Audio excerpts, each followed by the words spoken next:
नमस्कार, weekly top picks में आप सभी का स्वागत है। मैं हूं सुमित और पूरा हफ्ता भारतीय बाजारों में इवेंटफुल रहा अर्निंग्स के लिहाज से अगर देखा जाए तो, एमपीसी के आउटकम के लिहाज से देखा जाए तो। लेकिन भारतीय बाजारों में कोई खास इवेंट नहीं होते हुए दिखाई पड़े, वो वहीं के वहीं एक दायरे के अंदर ही कामकाज करते हुए दिखाई पड़े। और वो दायरा आप कह लीजिए कि 19,200, 19,500, 19,700 इस रेंज पे तक इंडिसेस जाता है, फिर वापस घूम के उसी तरह से नीचे आ जाता है। तो यही रेंज के अंदर ही इंडिसेस अभी कामकाज करा, लेकिन इस ड्यूरेशन में आपको स्टॉक स्पेसिफिक जो अप्रोच है वो काफ़ी होते हुए दिखाई पड़ेगी। तो अब आगे की दिशा दशा कैसी रहेगी बाजार पर, और साथ साथ कौन कौन से शेयर जिनके ऊपर आप इस अर्निंग सीजन के बाद भी अच्छे से नज़र रख सकते हैं, आपको पिक करना है, उन सब पे हम बातचीत करेंगे। और हमारे साथ हर बार की तरह दो जानकार मौजूद रहेंगे। तो अमरीश सर मौजूद हैं, जिनसे हम चर्चा करेंगे मार्केट्स को लेकर भी और पिक्स पर भी, और नरेंद्र सोलंकी सर भी मौजूद हैं, उनसे भी हम बातचीत करेंगे कौन कौन से शेयरों पर वो फिलहाल दाम लगा रहे हैं। लेकिन उससे पहले आपके सामने वीकली जो मार्केट्स के नंबर है वो ज़रूर आते हुए दिखाई पड़ेंगे। इस पूरे हफ्ते में सेंसेक्स में करीब 0.5% की गिरावट रही, निफ्टी 0.5% नीचे रहा, निफ्टी बैंक 1.5% नीचे रहा, लेकिन मिड कैप इंडेक्स 0.5% ऊपर रहा, आउट परफॉर्म करके गया। बढ़िया तेज़ी थी मीडिया सेक्टर में, पीएसयू बैंक में, जहां पर शानदार तेज़ी बनते हुए दिखाई पड़ी। इसके अलावा मेटल एक और ऐसा सेक्टर है, आईटी एक और ऐसा सेक्टर है जहां पर 1-1.5% के आसपास की बढ़त थी। प्रेशर रहा प्राइवेट बैंक्स में, एफएमसीजी में, रियल्टी में, जहां पर 1 से 1.5% के आसपास का डिक्लाइन बनता हुआ दिखाई पड़ा। तो sector specific approach market pickup कर रहा है, और उसमें भी selective stock specific approach market लेकर चल रहा है। तो बहुत स्पेसिफिक होकर अभी कामकाज होता हुआ दिखाई पड़ रहा है। अब आगे की दिशा कैसी होने वाली है उस पर बातचीत कर लेते हैं। दोनों जानकार हमारे साथ मौजूद भी हैं। तो अमरीश सर, सबसे पहले तो मार्केट्स पर आपका एक व्यू चाहूँगा, क्योंकि भारतीय बाजारों में सिचुएशन ऐसी है कि एक ही सेक्टर की दो कंपनियां अलग अलग तरह से रिएक्ट कर रही हैं। बाजार एक दायरे में है, लेकिन समझ में आ नहीं रहा कि अब यहाँ से आगे के ट्रिगर क्या होंगे। अर्निंग भी खत्म हो चुकी है, आरबीआई एमपीसी भी हो गया, तो अब यहाँ से क्या करेंगे, कैसे जाएगा मार्केट्स? देखिए, यहाँ से ज्यादा कुछ ट्रिगर्स नहीं है एटलीस्ट इमीडिएटली, और इन्फ्लेशन क्लियरली एक वरी है। जिस हिसाब से ऑयल प्राइसेस बढ़ रहे हैं, I think that is adding to the inflation worry. तो मुझे लगता नहीं कि the markets can really shoot up much more from here. काफी ऑलरेडी एक्सपेंसिव हो चुके हैं, because we had extremely good move. जो लास्ट 3-4 महीने में जो हम लोग ने मूव देखा है, काफी अच्छा मूव था। काफी स्टॉक्स मल्टी बैगर्स हो चुके हैं इस टाइम पे। So I think we could seek lower levels. और मैंने यदि निफ्टी 19,200 तोड़ता है, then I think we could see a sharper fall to levels of closer to about 18,500। और इसी एक्सपेक्टेशन पे मैं जो रेकमेंड कर रहा हूँ मेरे क्लाइंट्स को, that it's time to book profits to a certain extent, at least to cash to the extent of about 25%। Okay, तो 25% कैश में आने की सलाह, और थोड़ा सा मार्केट और ब्रीदर शायद ले सकता है। नरेंद्र सर, आप भी मान रहे हो क्या? क्योंकि मिड कैप नए लेवल्स पर 38,000 का लेवल देख लिया इस हफ्ते ही हमने। स्मॉल कैप भी तेजी में है, कैश के शेयरों में अच्छी खरीदारी है। कुछ स्टॉक तो वंडर से, मतलब वंडर वाले वंडरफुल कर रहे हैं। तो इस तरह की सिचुएशन में कैसे करना चाहिए मार्केट को, कैसे आप देख रहे हो? जी सुमित जी, आपने बिल्कुल ठीक कहा। जिस हिसाब से रिजल्ट सीजन हमने देखे हैं, और अब तो फिलहाल ऑलमोस्ट खत्म ही होने को आए हैं रिजल्ट सीजन, तो काफी कंफ्यूजिंग रहे result season. Even same sector के अंदर काफी कुछ कंपनियां ने अच्छा परफॉर्मेंस किया, लेकिन एक ओवरऑल ट्रेंड देखें तो मार्जिन्स पे प्रेशर थोड़ा सा इम्पैक्ट हुआ है, आया है कंपनियों को। इन्वेंट्री डीस्टॉकिंग एक काफी बड़ा फैक्टर रहा है यहाँ पे मार्जिन्स में। इवन टॉप लाइन में भी असर दिख रहा है कंपनियों में।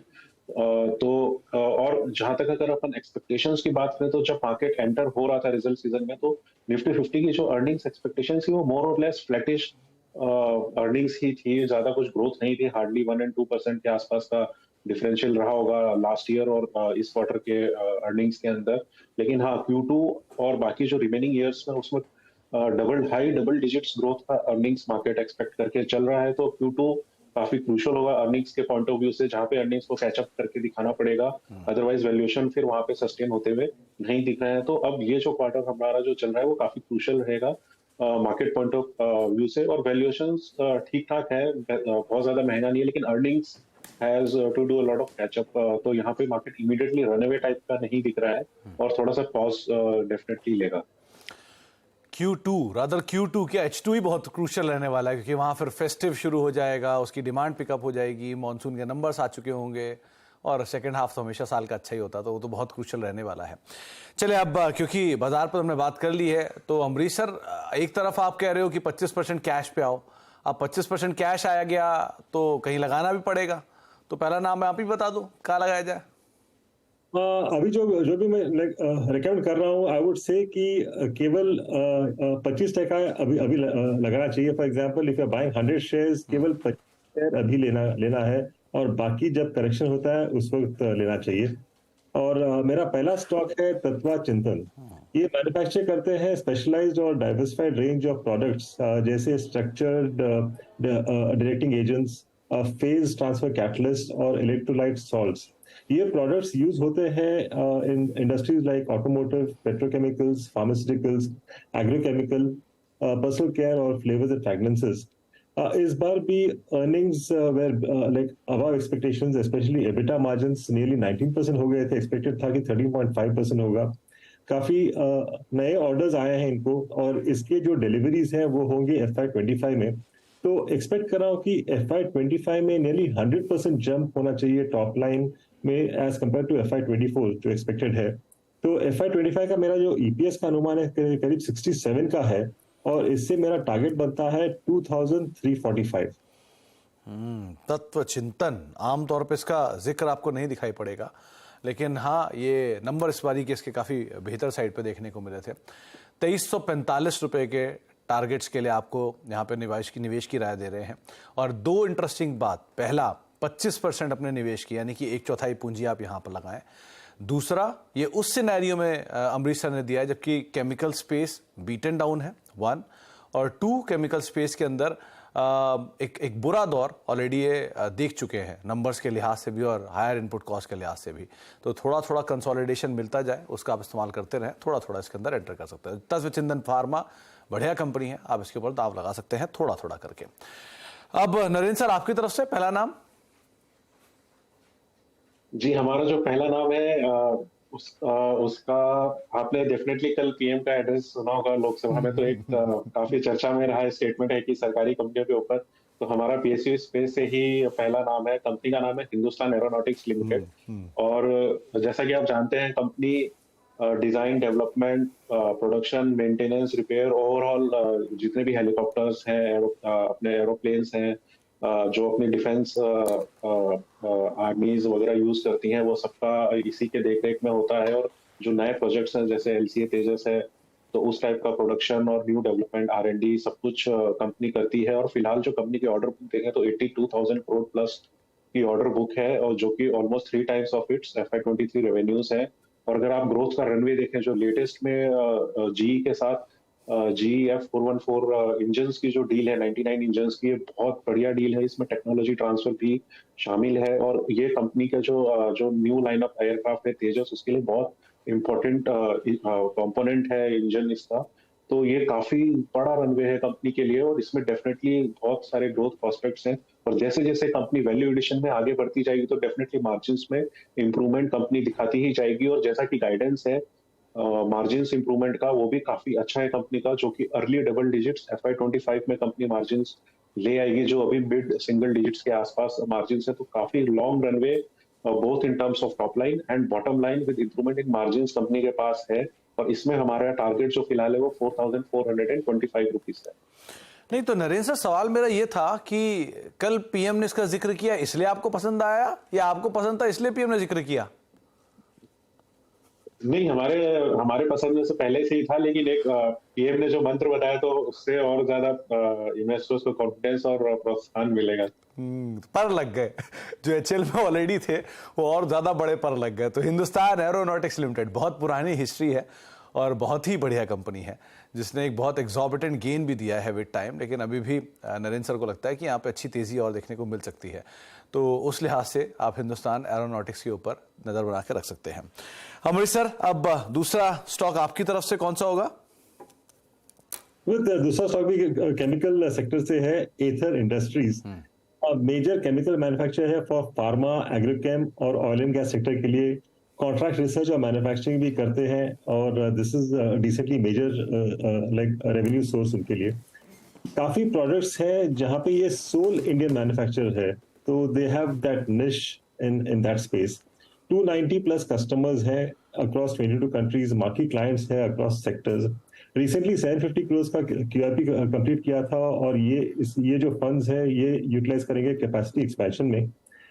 Q1 के जो अर्निंग्स थे थोड़े म्यूटेड थे, पर लास्ट 5 साल का यदि रेवेन्यू के आगे देखते हैं तो 44% है CAGR for the last 5 years. Raw material prices अभी कम हुए हैं, पर इसका रिफ्लेक्शन होगा Q3 क्वार्टर के से आगे, so that's another positive. Expected EPS है फॉर FY25 करीब 20 का, और यहाँ पे मेरा टारगेट है 1280। ये तो अमरीश सर, ऐसा क्या हुआ एकदम से कि आपको सब केमिकल ही अच्छे लगने लग गए? मतलब कुछ सडनली केमिकल रिएक्शन हुआ है क्या कोई बड़ा? Normally मैं like the stocks which I look is contra bet में देखता हूँ, and I mean normally these become multi baggers over a period of time, पर अभी जो मैं टारगेट प्राइस दे रहा हूँ करीब 12 महीने का, but then if you're looking at longer term these actually can be multi baggers। और मैंने जो भी नेगेटिव न्यूज आना था मोरलेस आ चुका है, और यहाँ पे यदि कोई पेशेंस रखता है for the next 2 or 3 quarters, I think we will start seeing again extremely good results from most of these specialty chemical companies. तो I think this is a very good time to buy the next at least 1 or 2 quarters, is extremely good time to buy into all these. तो Amrish sir, क्योंकि आपने chemical कंपनियों का जिक्र भी किया, numbers भी देखे होंगे, आप मान रहे हो क्या सेक्टर के नंबर का जो वर्स्ट टाइम था, क्योंकि YOY बेस बड़ा है, Q1Q बेस स्टेबल है, डिमांड साइड वापस पिकअप कर रही है, तो ये जब यहां से गोइंग फॉरवर्ड क्वार्टर होंगे वो एक नॉर्मल बेस के ऊपर नंबर देंगे, ऐसा कुछ दिखेगा क्या?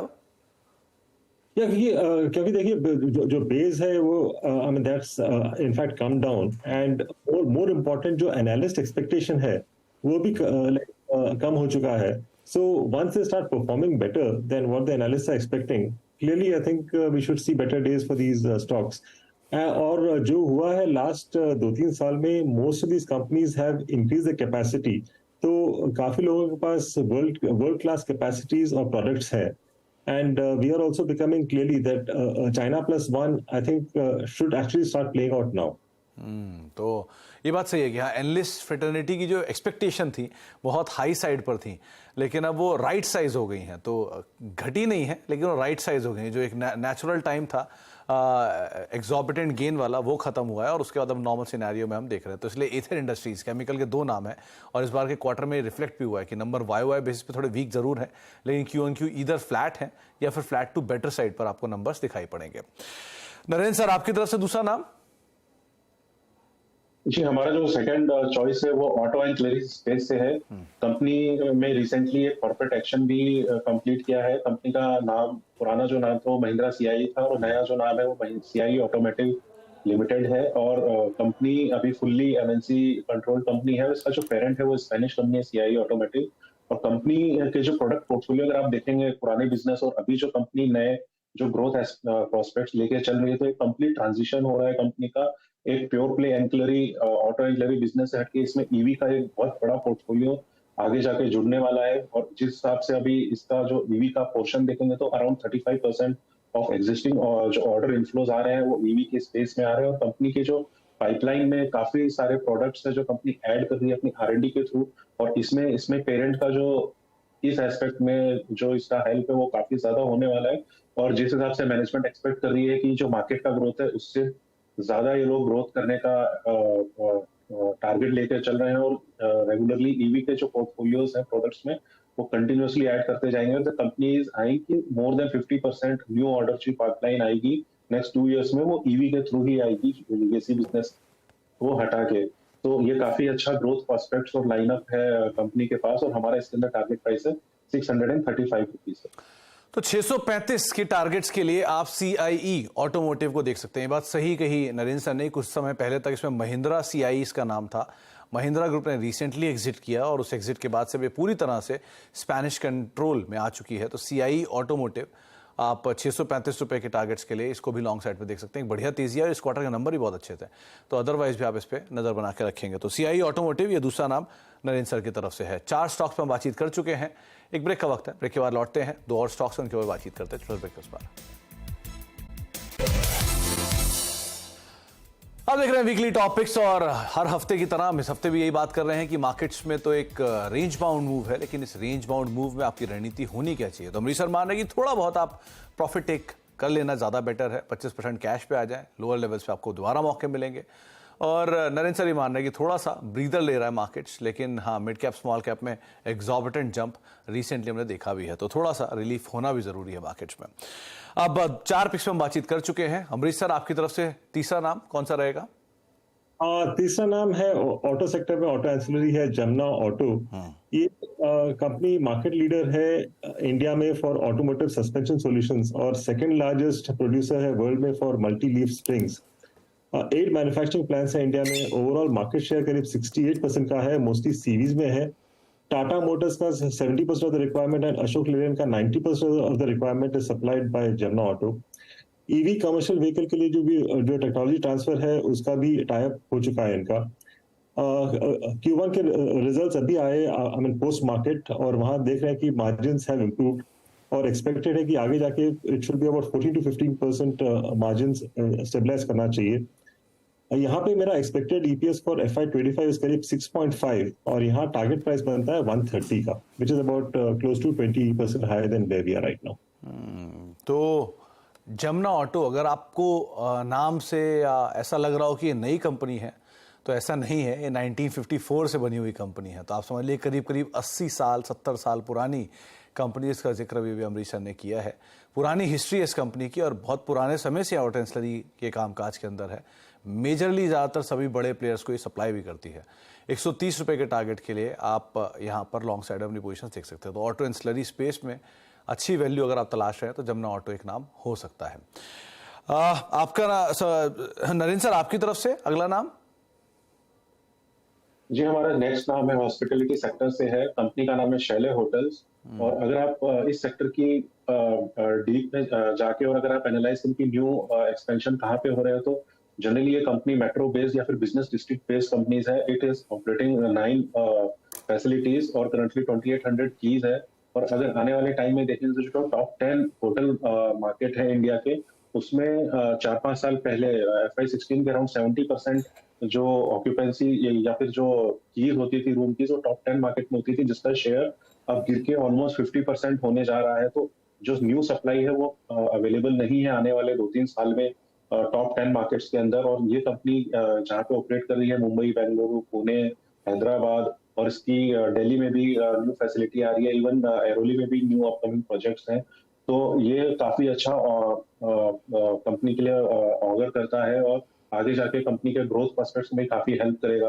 और हमारा इसके अंदर टारगेट है 565 रुपीज सर। अच्छा, नहीं तो नरेंद्र सर एक बात बताओ, ये एक्सटेंडेड वीकेंड में कहीं जा रहे हो क्या? जी, अभी फाइनल प्लान नहीं किया है, लेकिन जी हाँ बिल्कुल प्लान कोशिश कर रहे हैं। नहीं तो कोई डिस्क्लेमर है आपका क्या शहर को लेकर? रुकने जा रहे हो, ऐसा कुछ प्रॉपर्टी पसंद आ गई है, मैं वहां रुक रहा हूँ, ऐसा कुछ बोलना चाह रहे हो आप? पास में गए हुए हैं, डेफिनेटली इनकी फैसिलिटीज यूज करी हुई है, लेकिन अभी तो इस वीकेंड पे तो अभी नहीं है। हाँ, तो शैले होटल ये तीसरा नाम है जो कि नरेंद्र सर ने बताया है और अच्छे नंबर थे इस क्वार्टर के नंबर्स में भी। Q-on-Q पे बेसिस पे नंबर्स कंपनी काफ़ी साउंड पोस्ट किए थे और हॉस्पिटैलिटी स्पेस के वैसे भी नंबर बहुत अच्छे आ रहे हैं। ऑक्यूपेंसीज भी 70% प्लस आ रही है, जो ARR से वो भी इंप्रूव हो रहे हैं। और going forward G20 summit, world cup, ये सब तो ऐसे ट्रिगर के तौर पर इनके लिए कामकाज कर ही रहे हैं। तो अदरवाइज भी आप इसके ऊपर नज़र बना के रख सकते हैं। 565 रुपये के टारगेट्स के लिए शैले होटल के ऊपर आप दाव लगा सकते हैं। तो ये नरेंद्र सर, ये आपने लेमन ट्री नहीं चुना, आपने इंडियन होटल नहीं चुना, आपने शैले को चुना और आमतौर पर इसका जिक्र भी कम होता है, ऐसा क्यों? जी, वो भी हमारे रिकमेंडेशन में है, लेकिन इसमें फिलहाल जैसे मैंने आपको बताया कि मेट्रो सिटीज के अंदर काफी कॉन्सेंट्रेटेड पोजीशनिंग है इसकी। और जितने भी ब्रांड्स हैं, Sheraton, Westin, Novotel, JW Marriott, तो ये सारे और आगे आने वाली जो सप्लाई सिचुएशन है वो जो टॉप 10 मेट्रोज मार्केट है उसमें कंस्ट्रेंट होने वाली है। तो इसमें इंक्रीजिंग बेनिफिट है जो इस कंपनी को मिलेगा। ये बात सही है। हैदराबाद रिलेटेड या दिल्ली रिलेटेड बहुत सारी प्रॉपर्टीज़ हैं इनके पास और एक डेटा तैयार कर रहे थे कि कहाँ कहाँ पे वर्ल्ड कप है और कहाँ कहाँ पे प्रॉपर्टीज़ हैं उसमें। तो उसमें भी इस होटल के कई नाम सामने आते हुए दिखाई पड़े हैं, तो उस लिहाज से भी आप इसके ऊपर नज़र रखेंगे। एनीवेज, बहुत बहुत शुक्रिया अमरीश सर हमारे साथ मौजूद रहने के लिए, और नरेंद्र सर आपका भी बहुत बहुत शुक्रिया। आपको वो छुट्टियों के लिए जो आप जा रहे हो उसके लिए बढ़िया मतलब अच्छे से एंजॉय करिएगा उन छुट्टियों को। और एक एक करके वो तमाम शेयर जो भी आपको सुझाए हैं अमरीश सर ने और नरेंद्र सर ने, वो आपकी स्क्रीन पर आएगा। जहां पर सबसे पहले नरेंद्र सर को पसंद आया हिंदुस्तान एरोनॉटिक्स, मतलब नरेंद्र सर को भी पसंद आया। कॉमन नहीं है, नरेंद्र नाम कॉमन है लेकिन शेयर तो दोनों को ही पसंद है। तो 4,425 के टारगेट्स के लिए आप लॉन्ग जा सकते हैं हिंदुस्तान एरोनॉटिक्स में। सीआई ऑटोमोटिव 635 रुपए के टारगेट्स के लिए आप लॉन्ग जा सकते हैं, और शैले होटल 565 रुपए के टारगेट्स के लिए आप यहां पर भी लॉन्ग जा सकते हैं। इसके अलावा अमृतसर को पसंद है तत्व चिंतन 2,345 रुपए के टारगेट्स के लिए। केमिकल स्पेस से ईथर इंडस्ट्रीज, इसको भी आप लॉन्ग कर सकते हैं 1,280 रुपए के टारगेट्स के लिए। और साथ ही साथ अगर आप ऑटो स्लरी में कुछ ढूंढ रहे हैं तो जमुना ऑटो एक अच्छा नाम हो सकता है, इसको भी आप 130 रुपए के टारगेट्स के लिए लॉन्ग कर सकते हैं। तो फिलहाल अब वीकली टॉपिक्स को ही समेटेंगे, ब्रेक का वक्त है और ब्रेक के उस पार भी लगातार खबरों का सिलसिला बना रहेगा।